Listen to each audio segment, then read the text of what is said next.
ቀዳማዊ ልደቱ የታወቀ በዳህራዊ ልደቱ ነው። ለምን ሲባል ከድንግል ማርያም ያለ አባት መወለዱ ከአብ ያለ እናት መወለዱን ያስረዳለታል። የብቻ እናት ያለችው እሱ፣ የብቻ አባት ያለው እሱ፣ የብቻ ልጅ ያላት ድንግል ማርያም፣ የብቻ ልጅ ያለው እግዚአብሔር አብ ነው በማለት ሊቃውንት ድንግል ማርያም የእግዚአብሔር ወልድ ምልክት ናት ብለው በዚህ ይናገራሉ። ሶስተኛ ድንግል ማርያም የእግዚአብሔር መንፈስ ቅዱስ ምልክት ናት። የእግዚአብሔር መንፈስ ቅዱስ ምልክት ናት ምን ማለት ነው? ጌታችን መድኃኒታችን ኢየሱስ ክርስቶስ ለኒቆዲሞስ ሲነግረው እንዴት ነው ከመንፈስ ቅዱስ ልንወለድ የምንችለው ሲለው እስመ መንፈስ ሀበ ፈቀደ ይነፍሕ ወቃሉ ተሰምዕ ወይተአምር እምኀበሂ ይመጽእ ወኀበሂ ይሐውር። መንፈስ ነፋስ ከወዴትም እንደመጣ አታውቅም፣ ወዴትም እንደሚሄድ አታውቅም። ከየት እንደመጣም አታውቅም፣ ወዴት እንደሚሄድም አታውቅም።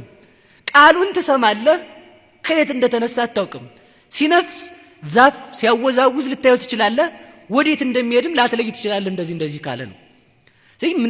ስለዚህ ምን ይባላል ማለት ነው? ድንግል ማርያም የመንፈስ ቅዱስ ምሳሌ ናት ስንል መንፈስ ማለት የማይመረመር ከህሊና በላይ የሆነ ክንፍ ያለው በሮ የማይደርስበት ህሊና ያለው አስቦ የማይዘልቀው ጥልቅ ረቂቅ ዘእምረቂቃን ምጡቅ እምኩሎሙ ፍጥረታት ማለት ነው።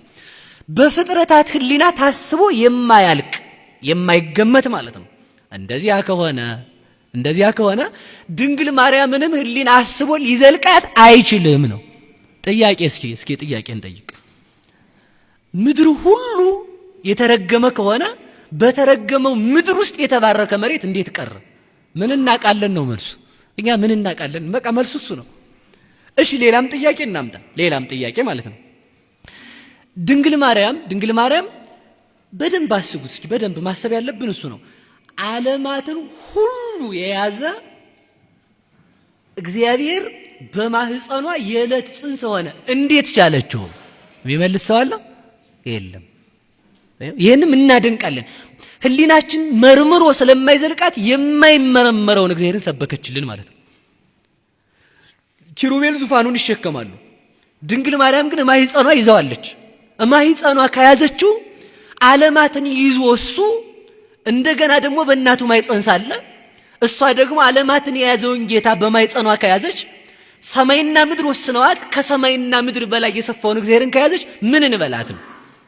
ስለዚህ ይህ ተመርምሮ ስለማያልቅ ምን እንላታለን? የመንፈስ ቅዱስ ምሳሌ ትምህርተ መንፈስ ቅዱስ እንላታለን።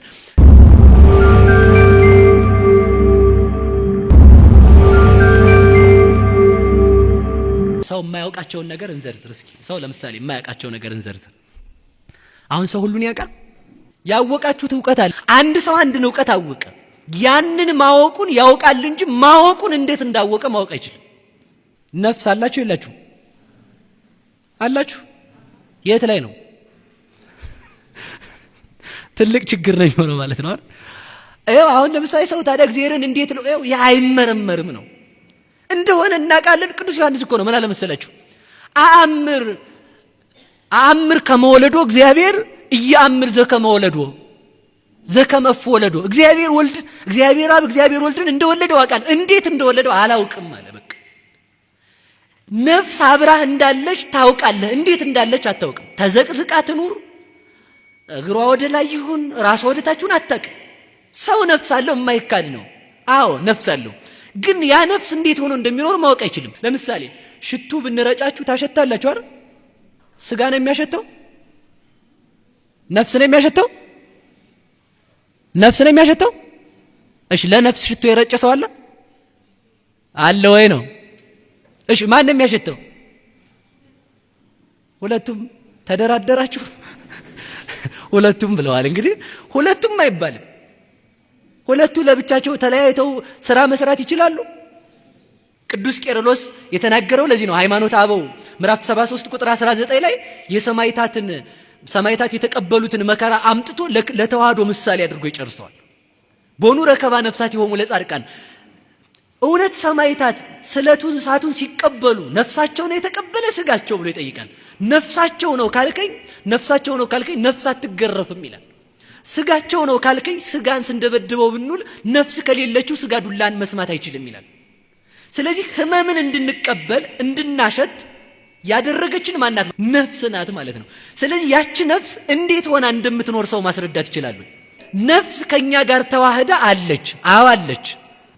ስጋ ብቻውን ከሆነ ማየት፣ ማዳመጥ፣ መስማት አይችልም። ነፍስ ብቻውን ከሆነች ደግሞ መቀመጥ አይችልም። ተዋህደው ነው ያሉት። በሞት ተፈልጦ ቢኖርም እንኳን ተመልከቱ። የመለኮት ተዋህዶም እንደዚህ ነው። እግዚአብሔር ስጋን እንደተዋሃደ አውቃለሁ፣ እንዴት እንደተዋሃደ ግን አላውቅም። ይህን አስረዳኝ የምትለይ ከሆነ ግን ካንተ ጋር የተዋሃደችው ነፍስ እንዴት ሆና እንደተዋሃደች አስረዳኝ ነው።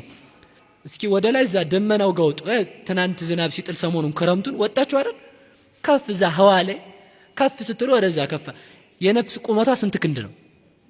የት ደረሰች? አሁን ዝም ብለን ስናስባት እስኪ አሁን ፒያሳ፣ ጎንደር፣ ከዛ አሜሪካ ዝም ብላ ያያችሁ የጎበኛችሁትን ሀገር አስቡት። የት እየሄደ ነው አሁን ሀሳባችሁ? እዛ ቦታ ስንት ክንድ ነው ቁመቷ? ያቺ እኮ ናት። ተመልከቱ፣ 3 ክንድ ከስንዝር ላይ የተዋህዳ ቁጭ አለችው። ያቺ ምንን ትሰብካለች ማለት ነው? ሙሉ እግዚአብሔር ከውሱን ስጋ ጋር መዋሃዱን ትሰብካለች። ግን ውሱን ሳለ ምሉ ነው ማለት አምላክ ሳለም ሰው ነው፣ ሰውም ሳለ አዋቂ ነው ማለታችን ነው። ነፍስም ነው ስጋም ነው እንደማንል ሰው ብለን እንደምንጠራ ሰውም አምላክም ፍጹም ሰው ፍጹም አምላክ ስንል ምን ማለታችን ነው? መለኮት ከስጋ ጋር ተዋህዶ ፍጹም ሰው፣ ስጋ ከመለኮት ጋር ተዋህዶ ፍጹም አምላክ ነው ማለታችን ነው። ይሄ እንዴት ይሆናል የሚል ሰው ካለ እንግዳውስ ወዳጄ ካንተ ጋር አሳየኝ የሚል ሰው ካለ ካንተ ጋር የተዋሃደችው ነፍስህን አሳየኝ ነው ጥያቄው። እሷን ማሳየት ካልቻልክ የነፍስን ፈጣሪ እንዴት እንደተዋሃደ ማሳየት እንዴት ትችላለህ? ሌላ ጥያቄ። ራስክን ማወቅ ካቃተህ አንተን የሰራ እግዚአብሔር እንዴት ታውቀዋለህ? ራሴን እኮ ነው ማወቅ ያቃተኝ። ነፍስ አለኝ፣ አዎ። እንዴት ሆና ትኖራለች አላውቅም። ግን አለች፣ አዎ። አይክድም ሰው ይሄን። ነፍስ አለ፣ አዎ አለኝ። ካንተ ጋር ናት፣ አዎ። እንዴት ሆና ነው የምትኖረው አላውቅም። እግዚአብሔር ስጋን ተዋህዷል፣ አዎ። ከስጋ ጋር አንድ አካል አንድ ባህሪ ሆኗል፣ አዎ። እንዴት ሆኖ ይኖራል አናቅም። ምክንያቱም አንተ እንኳን አታቅምና ማለት ነው። ስለዚህ ከዚህ የተነሳ ፍጹም አምላክ ፍጹም ሰው ያለውን ቅዱስ ዳዊት ሲያጠቃልለው ምን ይላል መሰላችሁ? መዝሙር 138 ቁጥር 5 ላይ ተነክረት አይምሮትከ በላይሌ ይላል። አንተን ማወቅ በእኔ ላይ ተደነቀች ይላል። ግልጽ ነው አባባሌ። አንተን ማወቅ፣ አንተ የሰራውን ተዋህዶን ማወቅ በእኔ ላይ ተደነቀች። መርምሬ ልጨርሳት አልችልም።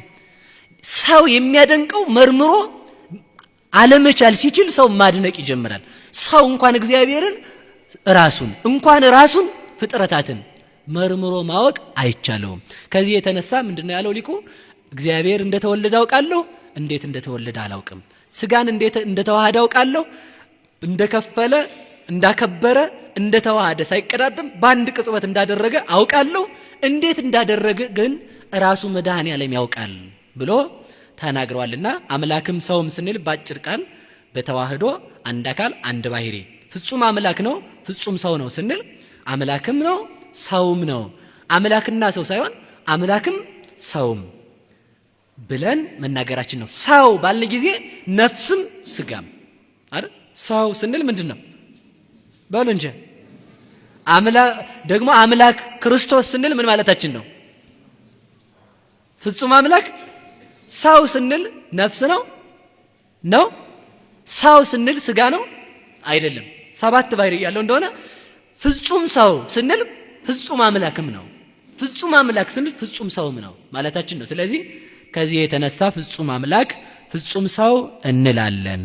እነሱ እንደሚሉት ፍጹም ሰው ነው ስንል አምላክነትን ለቆ አይደለም። ተዋህዶ ካል መጠፋፋት ስለሌለ ተአቅቦ ስላለ፣ ተአቅቦ ካለ ደግሞ በመለኮት ርስት በስጋ ርስት ተብሎ ስለሚነገር ነው። እና ከዚህ የተነሳ ፍጹም አምላክ ፍጹም ሰው እንላለን ማለት ነው።